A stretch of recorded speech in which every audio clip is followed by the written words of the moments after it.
సహజంగా సంతానం లేని దంపతులకు కృత్రిమ గర్భధారణ పద్ధతి ద్వారా తల్లిదండ్రులుగా అయ్యే అవకాశం కల్పిస్తోంది Eva IVF, the complete fertility care centre. నమస్కారం, దిశ గాయత్రికి స్వాగతం. వినాయక చవితి సంవత్సరానికి ఒక్కసారి మాత్రమే వస్తే సంకటహార చతుర్థి మాత్రం ప్రతి నెల కృష్ణపక్షంలో వస్తుంది. అయితే ఈ సంకటహార చతుర్థిని పూజా విధానం ఎలా చేసుకోవాలి, ఉపవాసం ఎలా ఉండాలి, మిగతా వివరాలన్నీ కూడా గురుగారిని అడిగి తెలుసుకుందాం. నమస్కారం గురుగారు. నమస్కారం అమ్మ. యా దేవి సర్వభూతేషు శక్తిరూపేణ సంస్థితః నమస్తస్సే నమస్తస్సే నమస్తస్సే నమో నమః. ఓం శ్రీ గురుభ్యో నమః. ఐం హ్రీం శ్రీం శ్రీమాత్రే నమః. చెప్పండి గురువుగారు, సంకటహార చతుర్థి పూర్వకథ ఏమన్నా ఉందా గణపతి పూజ చేయడానికి? అమ్మ, సంకటహర చతుర్థి. సంకటాలు అంటే ఆటంకాలు, హర అంటే తొలగించేది, చతుర్థి అంటే చవితి. ఏ చవితి రోజైతే మనము ఆ యొక్క వినాయకుణ్ణి పూజించుకుంటూ ఆ స్వామి యొక్క ఉపవాసాలు చేసుకుంటూ ఆ యొక్క నామాన్ని స్మరించుకుంటూ ఉంటామో ఆ రోజునే మనము సంకటహర చతుర్థి అని అంటాం. అయితే మీరు అన్నట్టుగా దీనికి పూర్వకథ ఏమైనా ఉందా అని చెప్పేసి అంటే, పూర్వకాలం లోపల ఇంద్రుడు భూలోకానికి వస్తాడు.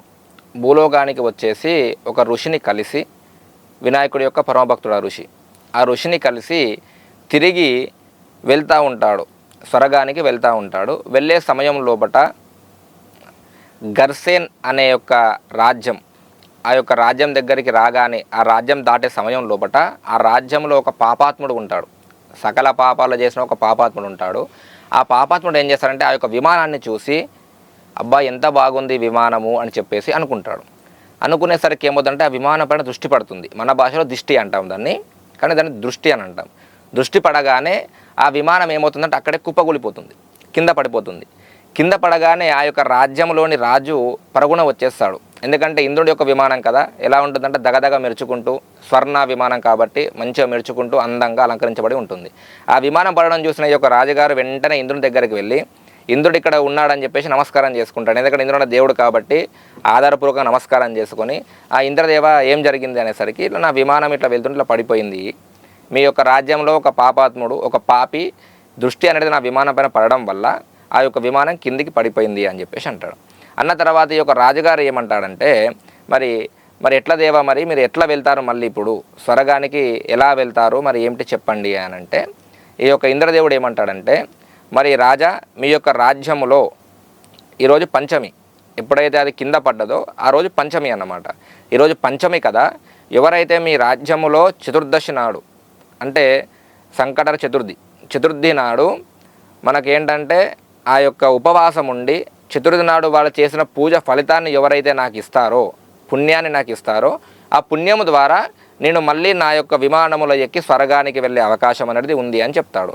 రాజ్యంలో ఎవరైతే చతుర్థి నాడు ఈ యొక్క ఉపవాసం చేసి ఆ యొక్క గణనాథుని పూజలు చేసుకుంటారో వారు ఒకరు వచ్చేసి ఆ యొక్క పుణ్యాన్ని ఇంద్రదేవుడికి తర్పణంగా ఇవ్వడం ద్వారా ఇంద్రదేవుడు ఆ యొక్క రాజ్యము నుంచి స్వర్గలోకానికి వెళ్ళినట్టు మనకు పూర్వగాథ ఉంది. అందులో భాగంగానే ఈ యొక్క సంకటహర చతుర్థి రోజు ఎవరైతే ఉపవాసం ఉంటాడో అంతటి పుణ్యం లభిస్తుంది అని చెప్పేసి మనకు శాస్త్రం చెప్పడం జరిగింది. అందులో భాగంగానే ఇప్పటికీ కూడా అందరూ ఉపవాసం ఉండడం జరుగుతుంది. సంకటహర చతుర్థి రోజు ఆ గణనాథుని ఏ విధంగా పూజించాలి గురుగారు? అమ్మ, సంకటహర చతుర్థి నాడు ముఖ్యంగా అందరూ కూడా ఏం చేస్తామంటే, ఈ పూజ రెండు రకాలుగా ఉంటుంది. చతుర్థి వ్రతం అని చెప్పి చేసుకుంటారు, సంకటహర చతుర్థి వ్రతం అని చెప్పేసి చేసుకుంటారు. అదేవిధంగా మళ్ళీ ఏంటంటే పూజ చేసుకుంటారు. పూజకు వ్రతానికి చాలా తేడా ఉంటుంది. వ్రతం అంటే ఏంటంటే కథ, వ్రతం అంటే మన వాడుక భాషలో కథ, ఇంగ్లీష్లో స్టోరీ అంటాం. ఈ పూజ అంటే ఏంటంటే మనం చేసేది, పూజ అంటే ఆరాధన. అయితే ఈ పూజ చేసే వాళ్ళు ఎలాగంటే ఒక్కొక్క దోషానికి ఒక్కోలాగా ఉంటుంది. ముఖ్యంగా ఈ యొక్క సంకటహర చతుర్థి నాడు స్వామివారికి ఉపవాసంగా ఉండి పూజ చేసుకుంటే మనకేంటంటే ఆటంకాలు ఏవైతే, ఇప్పుడు గణపతి అంటే ఏంటంటే విఘ్నహరుడు, విఘ్నకరుడు. ఆటంకాలు పెట్టేయాలన్న ఆయననే, ఆటంకాలు తీసేయాలన్న ఆయననే.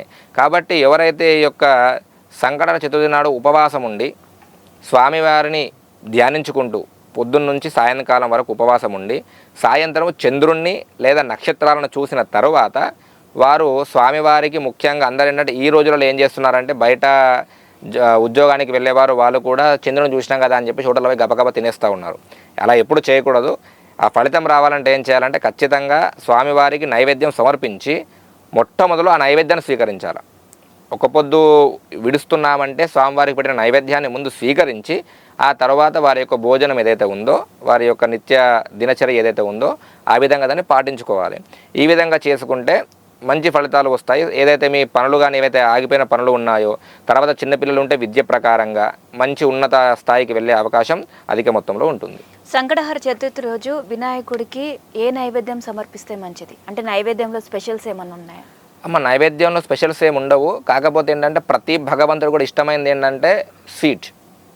నార్మల్గా ప్రతి దేవుడికి కూడా ఇష్టమైన నైవేద్యం ఏందయ్యా అంటే ఎక్కువ మొత్తంలో ప్రతి దేవుడికి ఇష్టమైనది ఏంటంటే స్వీట్ అనేది చాలా ఇష్టం. మనం ఏంటంటే వినాయకుడు కాబట్టి మోదకాలు ఉండాలంటాం కదా. మోదకాలు అంటే చాలా ఇష్టం స్వామివారికి. కాబట్టి వీలైతే మోదకాలు లేదంటే లడ్డు మనకు బయట దొరుకుతూ ఉంటాయి కదా, మూతిచూరు లడ్డు అని చెప్పి దొరుకుతూ ఉంటాయి. ఆ లడ్డు పెట్టినా కానీ స్వామివారు ఇష్టంగా తింటాడు. ఆ లడ్డు నివేదనగా చేసుకున్నా పర్వాలేదు. లేదంటే మనకు నచ్చిన విధంగా ఇంట్లో మన హల్వా కేసరి కానీ లేదంటే మామూలుగా ఏదైనా పాయసం లాగా పరమాన్నం లాగా ఏది చేసుకొని పెట్టినా కానీ ఇబ్బంది ఏమి లేదు. పర్టికులర్గా ఈ నైవేద్యమే పెట్టాలని అయితే శాస్త్రం ఏం చెప్పలేదు. పొద్దున్నుంచి ఉపవాసం చేస్తూ ఉంటారు. అయితే ఉపవాసం ఏ విధంగా చేయాలి? ఏమైనా తినచ్చా లేదా? అమ్మ, మీకు ఇదివరకు కూడా ఇంతకుముందు చెప్పాను. ఉపవాసం అంటే శాస్త్రం చెప్పింది వేరే, మనం చేసేది వేరే. శాస్త్రం చెప్పింది ఏంటంటే భగవంతుని నామాన్ని స్మరించుకోమని మాత్రమే చెప్పింది. కానీ మనం ఎలా చేస్తామంటే ఆ యొక్క తిండి బంద్ చేసి ఎలాంటి యొక్క ఆహారం తీసుకోకుండా ఉపవాసం చేస్తూ ఉంటాము. సరే, ఎవరి యొక్క శక్తి కొలది వాళ్ళు చేసుకుంటూ ఉంటారు. అయితే అందులో భాగంగానే ఎవరైతే ఉపవాసం చేస్తారో వారు ఏమిటంటే పొద్దున నుంచి సాయంకాలం వరకు కూడా ఏమి తినకుండా ఏది కూడా భోజనం చేయకుండా ఆహారం తీసుకోకుండా, ఒకవేళ మీకు ఆరోగ్యపరంగా ఏమైనా సమస్య ఉందంటే కేవలం పాలు మాత్రం తీసుకోవచ్చు. అలా మీ యొక్క ఆరోగ్యాన్ని దృష్టిలో పెట్టుకొని, మరీ మొండిగా కాకుండా ఆరోగ్యాన్ని దృష్టిలో పెట్టుకొని మీ శరీర ఆకృతికి తగ్గట్టుగా ఉపవాసం చేసుకుంటే సరిపోతుంది. నిజానికంటే ఉపవాసం చేస్తే ఎలాగంటే ఉదయం నుంచి సాయంకాలం వరకు కూడా ఏమి తినకుండా ఉండి సాయంకాలం మరలా స్నానం చేసుకొని ఆ యొక్క చంద్రుడిని చూసి అవన్నీ చూసిన తర్వాత, నక్షత్రాలు చంద్రుడిని చూసిన తర్వాత ఆ యొక్క గణనాథుని పూజ చేసుకొని, ఇంట్లో అయినా పర్వాలేదన్నా గుడికి వెళ్ళి వచ్చినా పర్వాలేదు, గణనాథుని పూజ చేసుకొని స్వామివారికి సమర్పించిన నైవేద్యాన్ని ముందు స్వీకరించి తర్వాత తీసుకుంటే మంచి ఫలితాలు వస్తాయి. సంకష్టహర చతుర్థి రోజు కష్టాలు తీరాలంటే స్వామివారిని ఎలా పూజించుకోవాలి? అమ్మ, చతుర్థి నాడు ముఖ్యంగా ఏంటంటమ్మా 2 రకాల పూజలు ఉంటుంది. ఒకటి ఏంటంటే కుజదోషం ఉన్న వారికి కూడా ఈ సంకట చతుర్థి బాగా పనిచేస్తుంది. అదేవిధంగా ఆటంకాలు, అన్ని విధాల పనులు ఆగిపోవడం, ఆటంకాలు ముందుకు వెళ్ళకపోవడం వీరికి కూడా బాగా పనిచేస్తుంది. అయితే ఈ ఇద్దరు కూడా ఏమి చేయాలంటే స్వామివారికి ఎర్రటి పుష్పములతోని కుంకుమతోని, ఆ యొక్క గణపతికి కుంకుమతోని అదేవిధంగా ఎర్రటి పుష్పములతోని ఆరాధించినట్టయితే వారి యొక్క కోరికలనేటి నెరవేర్చే అవకాశం అధికంగా ఉంటుంది. సంకటహర చతుర్థి రోజు స్వామివారికి ఏమైనా ప్రత్యేకమైన మంత్రంతో పూజించాలా? అమ్మ, మంత్రం అంటే అందరికీ నోరు తిరిగే మంత్రం, అందరికీ పలకగలిగే మంత్రం అంటే ఓం గం గణపతయ నమః, లేదంటే ఓం నమో విఘ్నేశ్వరాయ నమః. కానీ ఎవరికైతే చదవడానికి వస్తుందో, ఎవరికైతే స్పష్టత ఉంటుందో వారు ఏం చేస్తారంటే ఒక మంత్రం చెప్తారు. చెప్పండి. గజాననం భూత గణాదిసేవితం కపిత్తజంబూ ఫలసారభక్షితం ఉమాసుతం శోక వినాశకారకం నమామి విఘ్నేశ్వర పాద పంకజం.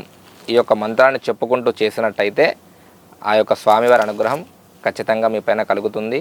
ఎలాగంటే నేను చెప్పానో ఎవరో చెప్పారని కాదు, భగవంతుని నమ్మి భక్తితో చేసినట్టయితే ఫలితం ఖచ్చితంగా వస్తుంది. ఎవరో ఏదో చెప్పారు, పలానా పంతులు గారు చెప్పారు, పలానా వాళ్ళు చెప్పారు అని చెప్పి చేసుకున్నామంటే అది అంతకే ఉంటుంది. కాబట్టి మిమ్మల్ని నమ్మి భగవంతుని మీద ఇష్టముతోని ఈ యొక్క మంత్రం ప్రార్థించుకుంటూ, ఈ మంత్రం చెప్పుకుంటూ చేసుకున్నట్టయితే మంచి ఫలితాలు వస్తాయి. సంకటహర చతుర్థి వ్రతం 1 నెల స్టార్ట్ చేసిన తర్వాత కంటిన్యూగా చేయాలా, లేదంటే 1 నెల చేసుకొని ఆపుకోవచ్చా? అమ్మ, వ్రతం కంటిన్యూషన్ చేయాలి. అంటే ఎన్ని నెలలు అలా కంటిన్యూ చేయాలి? ఇయర్ 1 ఇయర్ వరకు చేసుకోవాలి. సంకటహర చతుర్థి వ్రతం అంటే ఏంటంటే కొంతమంది 1 డే చేసుకుంటారు, ఆ చతుర్థి నాడు ఒకరోజు చేసుకొని ఆడికి సమాప్తం చేసుకుంటారు.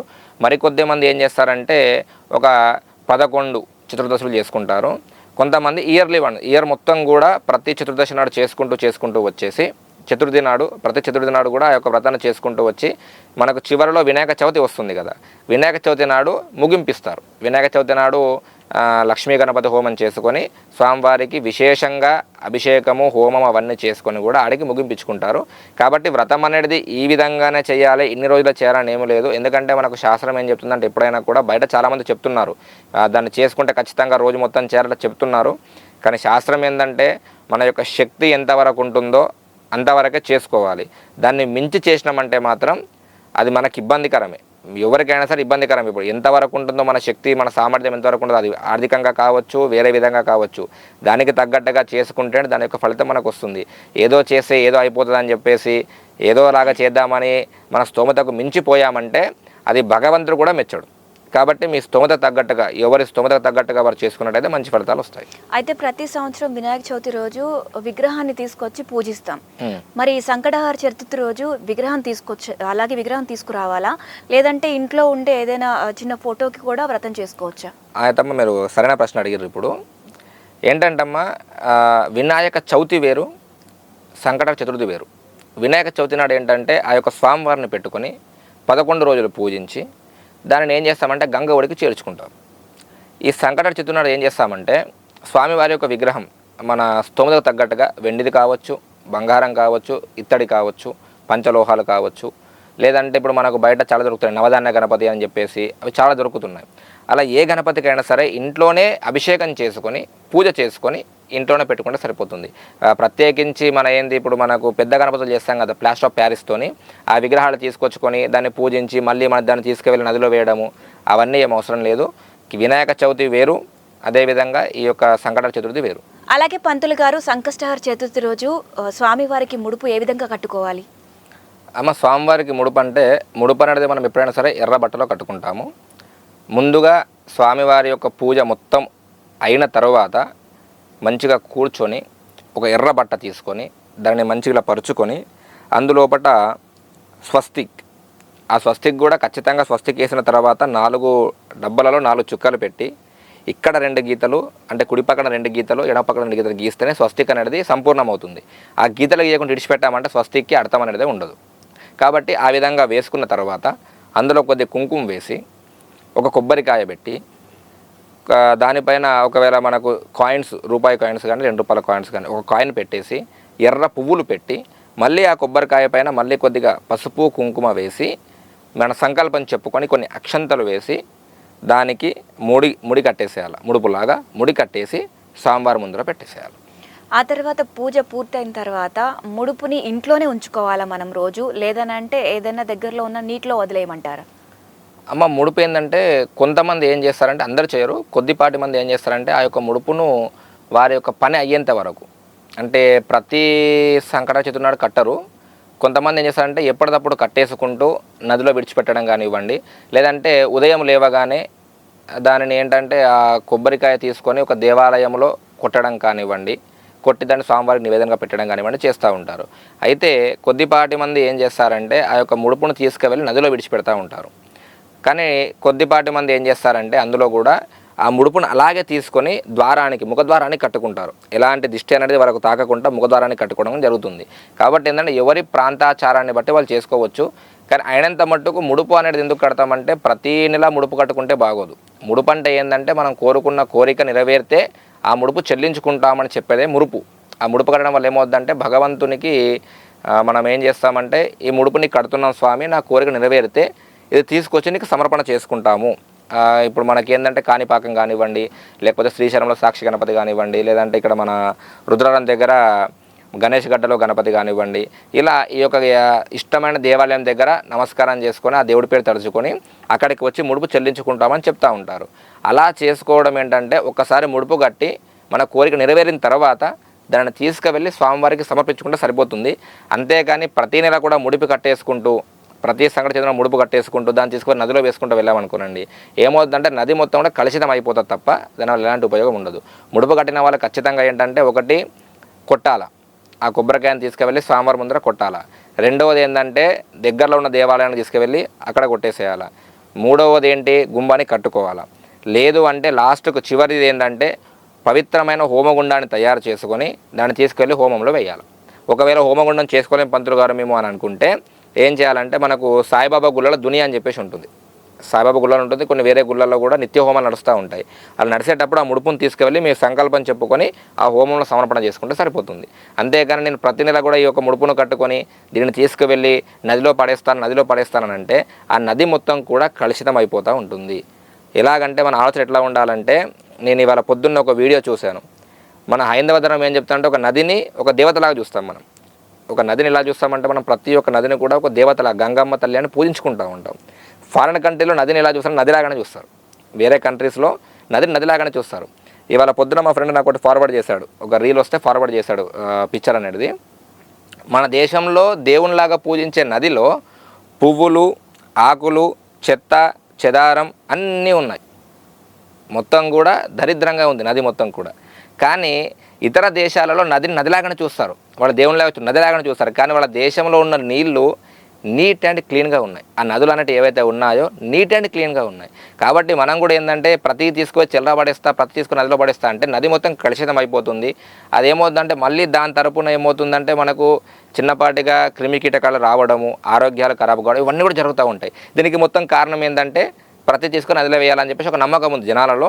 ప్రతి తీసుకొని నదిలో పడేయాలి, బయట పడేది నదిలో పడేయాలి. అన్ని నదిలో పడేసామనుకోనండి, అది ఏమవుతుంది నదిలాగా ఉండదు, అది ఒక చెత్తకుండిలాగా తయారైపోతుంది. కాబట్టి తప్పుగా అనుకోవద్దు. నన్ను ఏంటంటే మన ధర్మం చెప్పిన విధంగా పాటించుకోవాలి. ఇప్పుడు మీరు ఇంట్లో ఉన్నారు, మీ ఇంట్లో పక్కింటో చెత్త తీసుకొచ్చి వస్తే మీకు కోపం వస్తుంది, లేకపోతే బాగా పడేసినా పడే అని అంటాం మనం కదా. అదేవిధంగా మనం కూడా ఏంటంటే ఆ యొక్క భగవంతుని పూజించిన కొద్దిపాటి వస్తువులను నదిలో వేసుకుంటే సరిపోతుంది. ఇక ప్రతిదీ వేస్తాను, ప్రతి నెల వేస్తాను, అన్నీ వేస్తానంటే కుదరదు. కాబట్టి కొద్దిపాటి వస్తువులు నదిలో వేయాలి, అవి మాత్రం వేయండి. మిగతావి ఇదివరకు నేను చెప్పిన విధంగా హోమాగ్నిలో వేసుకున్నా పర్వాలేదు. ఏదైనా కేవలం ఈ వినాయక చతుర్థి నాడు కట్టే ముడుపనే కాదు, ఏ ముడుపైనా సరే హోమానికి సమర్పణ చేసుకోవచ్చు. ఈ వినాయక చతుర్థి నాడు కట్టే ముడుపు మాత్రం గుంబానికి కట్టుకోవచ్చు, లేదంటే దేవాలయానికి వెళ్ళి అక్కడ సమర్పణ చేసుకోవచ్చు. లేదు అంతవరకు కూడా మేము పోలేము అని అనుకుంటే ఇంటిలో ఉన్న గణపతి ఫోటో ముందే టెంకాయ కొట్టి నైవేద్యంగా సమర్పణ చేసుకొని తర్వాత మీరు తింటే సరిపోతుంది. సంకష్టహర చతుర్థి గురించి, వినాయక వ్రతం గురించి చాలా చక్కగా వివరించారు గురుగారు. నమస్కారం. లోకా సమస్త సుఖినో భవంతు.